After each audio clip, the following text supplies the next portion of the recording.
One course, one place, more than 230 government exams. Has your child just finished grade 10 and aspires to become a government servant? Then you have come to the right place.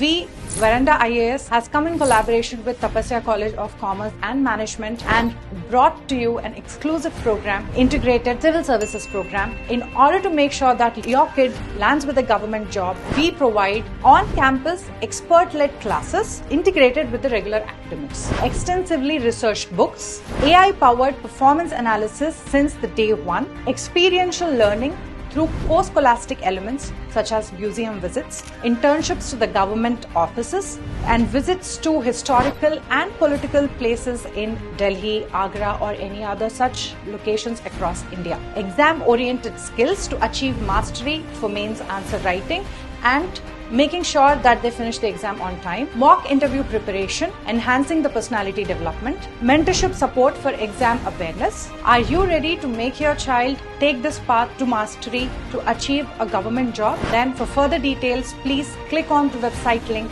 given below. Register your details and our team will contact you. Thank you. The Hindu, PIB, DD news, down to earth ఇలాంటి multiple sources నుంచి current affairs cover చేయాలనుకుంటున్నారా? Then you have come to correct place. Welcome to Verandas Telugu channel. నేను మీ Prabhu sir. Daily current affairs series part 7th May 2026లో ఉన్నాం. So ఇవాళ జరగబోయే table of contents observe చేస్తే great Nicobar project and panchayats, election commission of India appointment and judicial intervention, NCRB data and cyber crime గురించి detail information, international relations, India various కంట్రీస్తో జరిగిన agreements కానీ దాని గురించి చాలా డీప్గా డిస్కస్ చేద్దాం. అండ్ హ్యాంటా వైరస్, రీసెంట్గా అవుట్బ్రేక్ అయిన హ్యాంటా వైరస్ అండ్ దానికి సంబంధించిన updates, as well as global జియో పాలిటిక్స్లో ఎలాంటి అప్డేట్స్ జరుగుతున్నాయి, అండ్ యూనివర్సిటీ టౌన్షిప్స్ అనే కొత్త స్కీమ్ అనేది ఏంటి అనేది కూడా మనం అబ్జర్వ్ చేద్దాం. As well as Russian oil surge back. So మనకి ఆయిల్ ఇంపోర్ట్ డిపెండెన్స్ అనేది అందరికీ తెలుసు, ఇట్ ఈస్ మోర్ దెన్ 85% ఉంటుంది. సో దానికి సంబంధించిన రష్యన్ ఆయిల్ ఇంపోర్ట్స్ ఎలా ఉన్నాయో మనం అబ్జర్వ్ చేద్దాం. So first the great Nicobar project, the క్వారం controversy. Great Nicobar project అనేది మన ఇండియా స్ట్రాటజికల్గా, పొలిటికల్గా, ఎకనామికల్గా చాలా ఇంపార్టెంట్ అండి. Because the great Nicobar sits on the hot bed of international maritime రూట్లో ఉంటుంది, near to the straight of Malacca. State of Malacca నుంచే south ఏషియాకి కానీ అటు నుంచి ఇటు కానీ గూడ్స్ అనేవి చిన్న నారో ప్యాసేజ్ నుంచి వెళ్తే మనందరికీ తెలుసు మలేషియా కానీ సింగపూర్ కానీ ఎక్సలెంట్గా డెవలప్ అవడానికి కారణం స్ట్రైట్ ఆఫ్ మలక్కా. ఆ ఇంటర్నేషనల్ ప్యాసేజ్ నుంచే మెజారిటీ ఆఫ్ ద షిప్స్ వెళ్తాయి and they are charging for the levy. So మనం ఎందుకు ఆ క్యాపిటల్ని అబ్జర్వ్ చేసుకోకూడదు అని అంటే then there is some kind of controversy. Because ఈ గ్రేట్ నికోబార్లో ఇంపార్టెంట్ ట్రైబ్స్ ఉంటారండి, Shompens as well as the great Nicobarese అనే ట్రైబ్స్. సో మనందరికీ తెలుసు మినిస్ట్రీ ఆఫ్ ట్రైబల్ అఫైర్స్ అనేది ఫారెస్ట్ రైట్స్ యాక్ట్ ద్వారా నియమించబడింది and it needs to protect the tribal communities over there. So వాళ్ళ యొక్క కంటెన్షన్ ఏంటంటే ఎప్పుడైతే ఇలా గ్రేట్ నికోబార్ ప్రాజెక్ట్ అనేది ఐసిటిగా నీతి ఆయోగ్ విజన్ కింద పేర్కొనబడిందో, యాజ్ వెల్ యాజ్ అది ఇంప్లిమెంటేషన్కి వచ్చే ముందల గ్రామ సభ నుంచి మినిమం కన్సెంట్ తీసుకోవాలండి. సో దాని గురించి సంబంధించిన article requires a quorum of minimum 50% of the adult population of the Gram Sabha as well as 1/3 being women to consent to forest land diversion. So minimum 50% ఉండాలి, దాంట్లో 1/3 మెంబర్స్ విమెన్ ఉండాలి. రియాలిటీ ఏంటంటే administration recorded that it's mainly 2 to 15% attendance. ఎందుకనంటే just 1 day ముందలే prior notice ఇచ్చి తర్వాత మీ యొక్క opinion కావాలని చెప్పి అడగడం జరిగింది. అండ్ దానికి అడ్మినిస్ట్రేషన్ ఏమందంటే ఉన్న మెంబర్స్ సరిపోతారు అని చెప్పి అటెండెన్స్ 2% to 15% కన్సెంట్ చేయడం వల్ల జరిగింది. And it was done on Campbell Bay, Lakshminagar and Govind Nagar Gram Sabhas. Constitutional significance ఏంటంటే the Gram Sabha is a statutory authority, not just a consultative body, determines individual as well as community forest rights. And Niyam గారి president ప్రకారం ఏంటంటే supreme court establish Gram Sabha consent as mandatory for forest diversion and impacting indigenous rights. And forest rights వచ్చేసరికి forest డైవర్షన్కి మనకి CAMPA funds ఉన్నాయి are compensatory afforestation management ఉంది. But indigenous rights protect చేయడానికి గ్రామ సభ కన్సెంట్ అనేది చాలా ఇంపార్టెంట్. సో మనం ఇక్కడ అబ్జర్వ్ చేస్తే గ్రేట్ నికోబార్ అనేది it is also it is also a geographically important place అండి. So Andaman and Nicobar islands అనేది majority of the part lies on the Sunda region. So ఇవి అండమాన్ ఐలాండ్స్, ఇవి నికోబార్ ఐలాండ్స్. గ్రేట్ నికోబార్ అనేది it is in the southern most of the Andaman Nicobar islands and ఇక్కడే Galathea బే అనేది కూడా ఉంటుంది. ఈ గెలేతియా బేలో నుంచే మనం we need to construct the great Nicobar ICTT terminal. It is a green field project, అంటే అక్కడే కొత్త గ్రీన్ ఫీల్డ్ ఇంటర్నేషనల్ ఎయిర్పోర్ట్ కానీ as well as solar plants కానీ విండ్ ఎనర్జీ ప్లాంట్స్ కానీ అట్లా హైబ్రిడ్ ఎకోసిస్టమ్ డెవలప్ చేయడానికి ఛాన్స్ ఉంటుంది. And when you observe the 11-degree channel, it is the Duncan passage and the line separates from the Andaman and Nicobar islands is 10-degree channel. And ఇక్కడ మనం observe చేస్తే ఇంకోటి, Andaman ఐలాండ్స్కి Cocos ఐలాండ్స్కి మధ్యన కోకో స్ట్రైట్ ఉంటుంది. So north నుంచి సౌత్కి అబ్జర్వ్ చేస్తే first north Andaman, middle Andaman, little Andaman, NML, car Nicobar islands, little Nicobar island and great Nicobar island. So CLG. So ఫ్రీక్వెంట్గా జియోగ్రఫీ బేస్డ్గా మనం మ్యాప్స్ అబ్జర్వ్ చేయాలి, ఎందుకంటే ఎంసీక్యూస్ అనేది ఫ్రీక్వెంట్గా దాని నుంచి జరుగుతుంది. సో మన నెక్స్ట్ న్యూస్ ఆర్టికల్ వచ్చేసరికి chief election commissioner appointment controversy, judicial versus legislative paths. So యూజువల్గా చీఫ్ ఎలక్షన్ కమిషనర్ అనే అతను and other chief election or other election commissioners should be appointed by the executive అండి. So this is what constitution saying. But ఇక్కడ మనం observe చేస్తే March 2023 జడ్జ్మెంట్లో ఏం చెప్పిందంటే అనూప్ బర్వాల్ కేసు ప్రకారం SC ended government monopoly to ensure fierce independence for the appointments under CEC. So chief election commissioner యొక్క appointments అనేది పర్ఫెక్ట్ గవర్నమెంట్ మోనోపోలీ ఉండకూడదు. It should be from the opposition also. So మేము ఒక three member committee form చేద్దాం. ఆ కమిటీనే chief election కమిషనర్ని appoint చేస్తుందని చెప్పింది. వాళ్ళు ఎవరు ఉంటారంటే PM, leader of parliament as well as chief justice of India. But ఇది పర్మనెంట్ కాదు, it's only temporary measure until parliament pass A law of this selection committee. So ఏదైతే ప్యానల్ డిసైడ్ చేసిందో అది ఓన్లీ టెంపరీయే. పర్మనెంట్గా పార్లమెంట్ ఏదైతే panel ఒక లా ద్వారా తయారు చేస్తుందో అది మాత్రమే పర్మనెంట్గా గుర్తించబడుతుంది అని చెప్పింది. దాని అనుకూలంగా 2023 యాక్ట్ ప్రకారం parliament enacted 2023 appointment act of chief election commissioners as well as commissioners in December. So దీని ప్రకారం ఏంటంటే CJI with union cabinet minister of the committee. So ఏదైతే ఇక్కడ PM, leader of opposition, CJI ఉన్నారో ఆ దాంట్లో సిజేఐని తీసేసి యూనియన్ క్యాబినెట్ మినిస్టర్ని పెట్టారు. So PM, LOP and union cabinet minister or the new panel members. So ఇక్కడ ఆటోమేటిక్గా పిఎం, క్యాబినెట్ మినిస్టర్ సేమ్ పార్టీకి సంబంధించిన వాళ్ళు ఉంటారు. సో ఆటోమేటిక్గా 2:1 ఎగ్జిక్యూటివ్ మెజారిటీ ఉంటుంది. సో దీని యొక్క ఫస్ట్ అపాయింట్మెంట్ వచ్చేసరికి అపాయింట్మెంట్ అయిన వాళ్ళు జ్ఞానేష్ కుమార్. సో ఆటోమేటిక్గా ఏదైతే ముందర గవర్నమెంట్ మోనోపోలీ ఉందో అది కూడా తర్వాత కంటిన్యూ అవుతుంది కాబట్టి సెవరల్ పిటిషన్స్ వచ్చినాయి సుప్రీంకోర్టుకి. కానీ సుప్రీంకోర్టు దాన్ని తిరస్కరిస్తూ ఏం చెప్పిందని అంటే, ఏంటి ఇప్పుడు మీరు మమ్మల్ని మ్యాండమస్ అప్లై చేయమంటారా పార్లమెంట్కి అని చెప్పింది. సో ఈ మ్యాండమస్ అంటే ఏంటంటే it is a constitutional writ under article 32. So you should do this అని చెప్పే పవర్ సుప్రీంకోర్టుకి ఆర్టికల్ 32 ద్వారా ఈ మ్యాండమస్ ఇస్తుందండి. సో కానీ ఈ మ్యాండమస్ అనేది పార్లమెంట్కి వర్తిస్తుందా అంటే వర్తించదు. బికాస్ మన యొక్క ఇండియన్ సిస్టమ్ అనేది ప్రొసీజర్ ఎస్టాబ్లిష్డ్ బై లా మీద ఆధారపడి ఉంటుంది. And as well as parliamentary సావరెంటీని కూడా ఇది స్ట్రాంగ్గా సపోర్ట్ చేస్తుంది మన Indian constitution. Court question if parliament lacks power to enact the new law. Next రీసెంట్గా ఎన్సీఆర్బీ 2024 రిపోర్ట్ వచ్చింది. సో దాని ప్రకారం మన యొక్క క్రైమ్ ట్రెండ్స్ అనేవి ఎలా ఉన్నాయో మనం అబ్జర్వ్ చేద్దాం. So overall decline, crime rate dropped by 6%. IPC BNS ప్రకారం 35.44 lakh అండ్ ఎస్ఎల్ఎల్ ప్రకారం స్టేట్ లాస్ ప్రకారం 23.41 lakhs. And cyber crime surge మాత్రం 17% అయింది. So overall crime rate 6% drop అయిన సైబర్ క్రైమ్ అనేది 17% అప్డేట్ అయింది. As well as primary motives fraud, sexual exploitation and extortion. ఈ extortion వచ్చేసరికి ఎకనామికల్గా ఇంపాక్ట్ చేస్తుంది. మనం అబ్జర్వ్ చేస్తే రీసెంట్గా డిజిటల్ అరెస్ట్ కానీ, డీప్ ఫేక్స్ కానీ,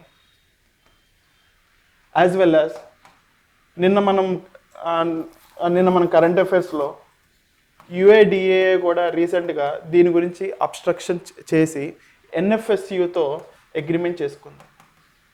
ఆధార్ ఎనేబుల్ పేమెంట్ సిస్టమ్స్ అనేవి రోబస్ట్గా, స్ట్రాంగ్గా, సెక్యూర్గా ప్రొవైడ్ చేయడానికి ఈ యొక్క అగ్రిమెంట్ జరిగింది.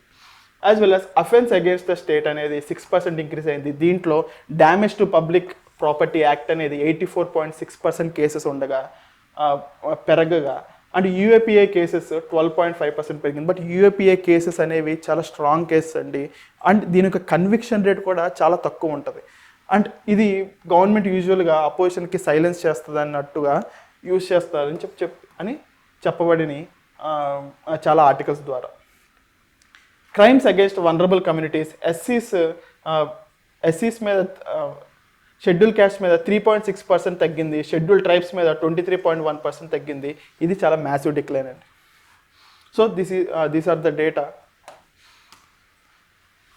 సో ADSI ప్రకారం India's mental health landscape and drug overdose crisis, organised transnational cyber crime, suicide demographics, total deaths వచ్చరికి 1,70,746. దాంట్లో మేజర్గా డైలీ వేజ్ ఎర్నర్సే ఉన్నారు డ్యూ టు ఎకనామిక్ డిస్క్రిప్షన్స్ కానీ, as well as different type of insecurity job market వల్ల కానీ జరుగుతుంది. And farming community 6.2% ఉన్నారు.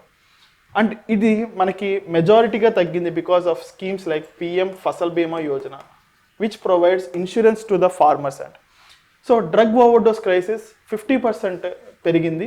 అండ్ వర్స్ట్ హిట్ స్టేట్స్ వచ్చేసరికి తమిళనాడు, పంజాబ్, MP, రాజస్థాన్, మిజోరాం. అండ్ మనందరికీ తెలుసు Punjab sits in the hottest bed of golden triangle.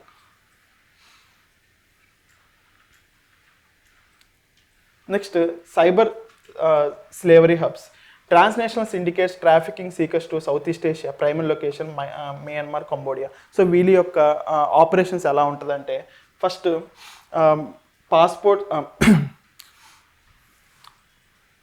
వీళ్ళకి ఆపరేషన్స్ ఎలా ఉంటాయంటే, ఇండియన్స్కి జాబ్స్ ఇస్తామని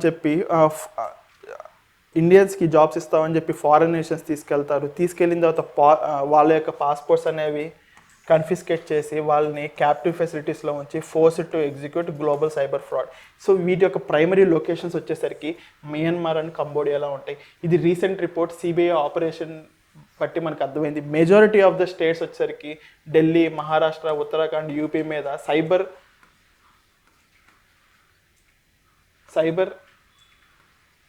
సర్వే చేశారు. And luring seekers with lucrative foreign jobs. So వీళ్ళందరినీ మంచి ఫారిన్ జాబ్స్ ఇస్తామని చెప్పి తీసుకెళ్తారు. సో ఇది మనం అబ్జర్వ్ చేస్తే GS3లో ఆర్గనైజ్డ్ క్రైమ్ కింద కూడా మనం ఈ యొక్క కేస్ స్టడీని వాడుకోవచ్చు.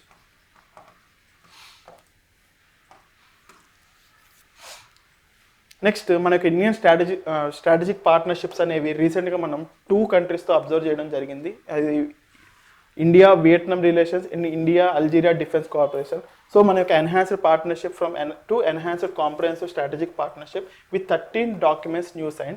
సో దీంట్లో మనం మేజర్గా ఫోకస్ చేసిన ఇష్యూస్ వీటినంత ఏంటంటే maritime security, defence collaboration and rare earth minerals. Because rare earth minerals అనేవి చాలా ఇంపార్టెంట్ అండి to have the energy security as well as R&D. Vietnam is close to the China. So చైనాలో ఎలా అయితే critical minerals ఎక్కువ rich reasons ఉంటాయో, వియట్నాంలో కూడా అలాంటి ఒక రిచ్ రీజన్స్ ఉంటాయి. అండ్ మనందరికీ తెలుసు జపాన్తో మనం SCRA కూడా పెట్టుకున్నాం, supply chain resilient initiative. So ఇట్లా మనం critical minerals or rare earth minerals ద్వారా we can achieve the energy security as well as research and development capacity. Trade reached $16 billion, target $25 billion by 2050. Vietnam is a pillar of Act East policy and Vision Sagar. So Act East policy ఎప్పుడు వచ్చిందండి? 2014. It is upgraded version of Look East policy. So look east policy అనేది మనం మేజర్గా మన యొక్క neighbouring countries మన యొక్క India యొక్క నైబరింగ్ కంట్రీస్ మీద ఫోకస్ చేస్తాం. It is beyond of focusing on the neighbouring countries is called as act east policy. So India Algeria defence cooperation ప్రకారం it is first ever meeting held in new Delhi to strengthen security ties, signed rules of procedures for future defence implementation. దీంట్లో military exercises ఉన్నాయి, training ఉన్నాయి, medical collaboration ఉన్నాయి, and co chaired by Amitabh Prasad, major general Khaid Naor ఇదిని. So next India Cape Verde strategic partnership మనం అబ్జర్వ్ చేసే ముందర అసలు Cape Verde అంటే ఏంటంటే, Cape Verde is a group of islands situated in the Atlantic ocean. ఇది ఎందుకు రీసెంట్గా న్యూస్లో ఉందంటే, ఎంవి హోండియోస్ అనే షిప్ కేప్ వర్డే దగ్గర ఆగిపోయింది, but they are not boarding in the people in the MV Hondius ship. ఎందుకు తీసుకోవట్లేదు అని అంటే, వీళ్ళకి దీంట్లో కొంతమందికి హంటా వైరస్తో ఇన్ఫెక్షన్స్ అయ్యారని తెలిసింది. సో హంటా వైరస్ అనేది human to human communicable disease and anti strain identified, rare human to human transmission, 3 casualties confirm. So ఇలా కేప్ వర్డేలో ఆపేసినందున స్పెయిన్ అనేది ఓకే మేము తీసుకుంటామని చెప్పడం జరిగింది. అండ్ ఎవరైతే ఉన్నారో హ్యాంటా వైరస్ ద్వారా ఇబ్బంది పడుతున్నారో వాళ్ళకి specialise isolation as well as treatment కూడా ప్రొవైడ్ చేస్తామని చెప్తుంది. సో దీని యొక్క స్ట్రాటజిక్ రిలవెన్స్ మన ఇండియాతో ఎలా అంటే, లుక్ అట్లాంటిక్ పోర్షన్. సో ఎట్లయితే మనం look east policy, act east policy ఉన్నాయో, సో మనం we need to focus on the west of our Indian subcontinent such as look Atlantic portion, expanding beyond SAGAR, security, counter piracy in the Gulf of Guinea. Blue economy కూడా మనకు important because మనకి highest coast line ఉంది. And bio E3 పాలసీలో కూడా maritime blue economy కూడా ఒక important strategic pillar. Soft power ITC programme and Swaraj Kund మేళాలో కూడా మనం యాక్టివ్గా పార్టిసిపేట్ చేయడం జరిగింది. Health and digital, pan Africa network, future first maternal health. So మనకు ప్రోగ్రామ్స్ అనేది కూడా పాన్ ఆఫ్రికా నెట్వర్క్ ద్వారా కూడా జరుగుతున్నాయి, as well as future first అనేది మెటర్నల్ హెల్త్ని ఫోకస్ చేసే scheme. Bilateral relations, transition from cordial to the strategically engage. Resident mission మనం అందులో ఎక్కడ ఓపెన్ చేసామంటే June 26, 2023. And maritime diplomacy, INS Sudarshini అనేది కేప్ వర్డేకి వెళ్ళింది to enhance the security partner of in Atlantic ocean. And ISA international solar అలయన్స్లో ఇది రీసెంట్గా 2018లో జాయిన్ అయింది. ఈ ఇంటర్నేషనల్ సోలార్ అలయన్స్ అనేది it was in India's initiative with the France in Paris agreement.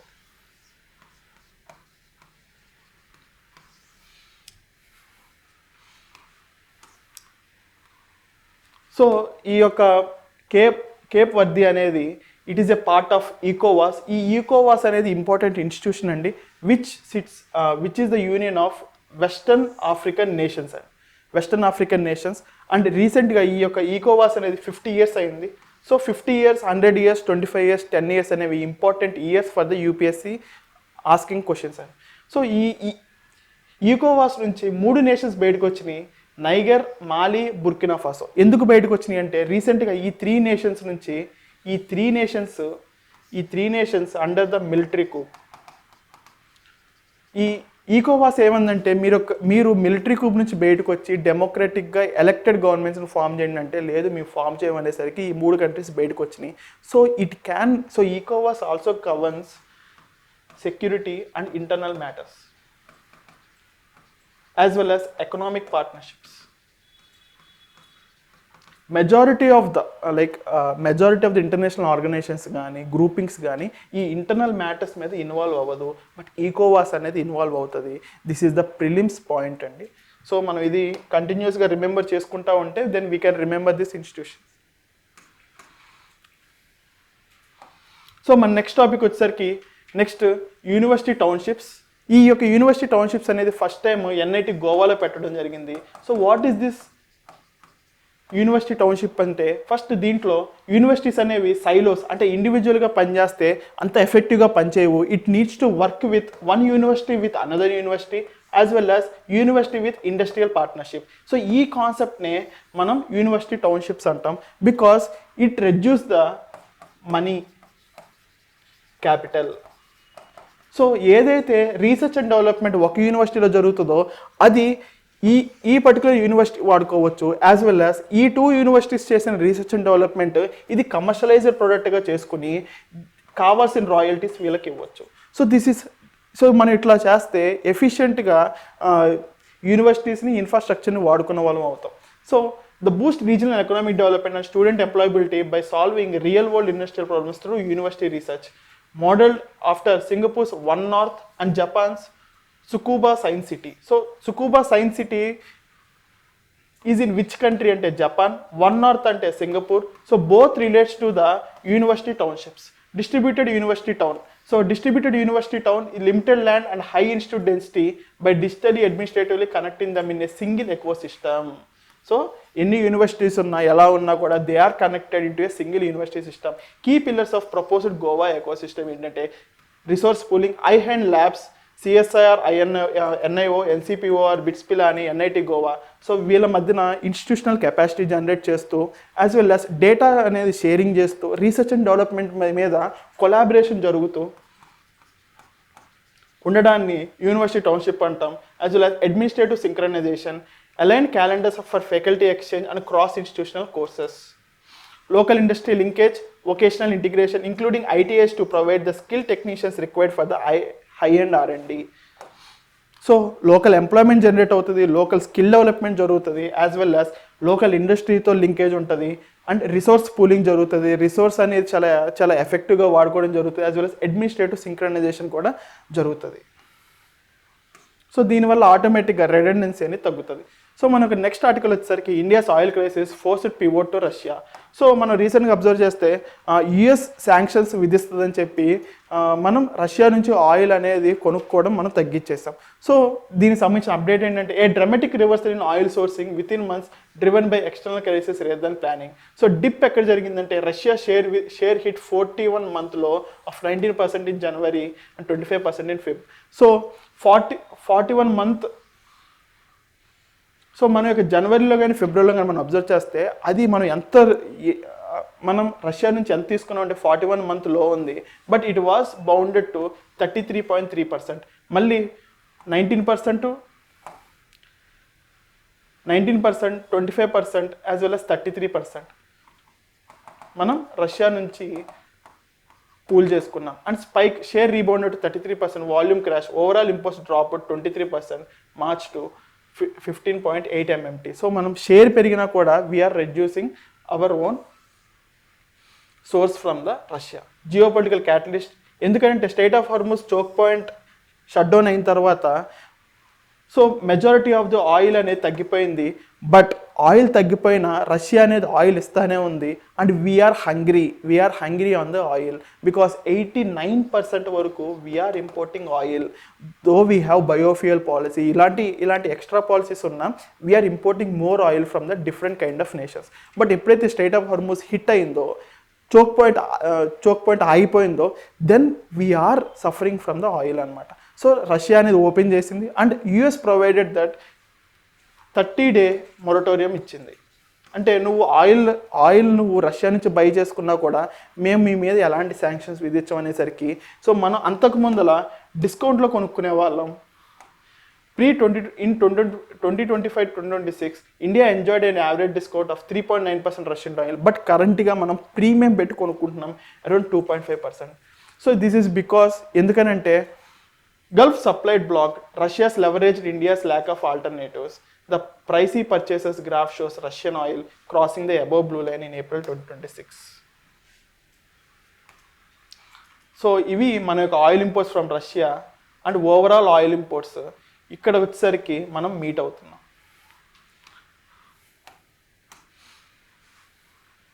So, we are lacking some kind of strategic autonomy over our energy security. US intervention, Treasury issued 30-day allowance for Russian oil to prevent Indian economic collapse. India stands assets its right to decide import sources independently of conditional US waivers. So, ఇప్పుడు వరకు చదువుకున్న articles గురించి few questions solve చేద్దాం. So according to data, which was the primary reason of forced pivot back to Russian oil in March 2026, a strategic decision by India to move away from US trade interests, the sudden availability of higher discounts on Russian Urals crude, ఈ Urals అనేవి mountains అండి, and supply chain disruptions from Gulf nations caused by the closure of Strait of Hormuz, a 41% year-on-year increase in India's total oil import volume. Recent volatility in India's oil sourcing reveals that strategic autonomy is often tested by harsh realities of supply chain vulnerabilities and economic leverage. Discuss this statement in light of 2026 energy crisis, the closure of Strait of Hormuz, and shifting economics of Russian oil imports. How did the economic relationship between Indian oil imports and Russian pricing change between the 2025-2026 period and April 2026? Discount on Russian oil increased from 2.5% to 3.9%. గుర్తుపెట్టుకోండి, discount అని అంటున్నాడు. Option B, Russian oil shifted from average discount of 3.9% to premium of 2.5% over benchmarks. India negotiated a fixed price to avoid volatility seen in Gulf oil price. Option D, Russia lowered prices to 19% below global benchmarks to maintain its market share. Next question is, India's recent diplomatic and maritime activities in Cape Verde, such as the deployment of INS Sudarshini, signify a shift towards which strategic objective? Concentrating maritime security exclusive within the Indian Ocean Sagar, transitioning from strategically engaged to cordial diplomatic status, implementing a Look Atlantic strategy to act as a preferred security partner, the prioritizing IBSA fund over the International Solar Alliance framework. So please do the answers. So answer solve చేసి దాని యొక్క answers అనేవి comment బాక్స్లో పెట్టండి, and ఈ వీడియోని మీ ఫ్రెండ్స్కి కూడా షేర్ చేయండి. Please like the video and subscribe to Veranda IAS Telugu channel. మళ్ళీ నెక్స్ట్ కరెంట్ అఫైర్స్ వీడియోలో మళ్ళీ కలుద్దాం. Thank you, bye. One course, one place, more than 230 government exams. Has your child just finished grade 10 and aspires to become a government servant? Then you have come to the right place. We, Veranda IAS, has come in collaboration with Tapasya College of Commerce and Management and brought to you an exclusive program, Integrated Civil Services Program. In order to make sure that your kid lands with a government job, we provide on-campus expert-led classes integrated with the regular academics. Extensively researched books, AI-powered performance analysis since the day one, experiential learning through post-scholastic elements such as museum visits, internships to the government offices, and visits to historical and political places in Delhi, Agra, or any other such locations across India. Exam-oriented skills to achieve mastery for mains answer writing and making sure that they finish the exam on time, mock interview preparation, enhancing the personality development, mentorship support for exam awareness. Are you ready to make your child take this path to mastery to achieve a government job? Then for further details, please click on the website link given below. Register your details and our team will contact you. Thank you. Veranda IAS, where your dream becomes reality.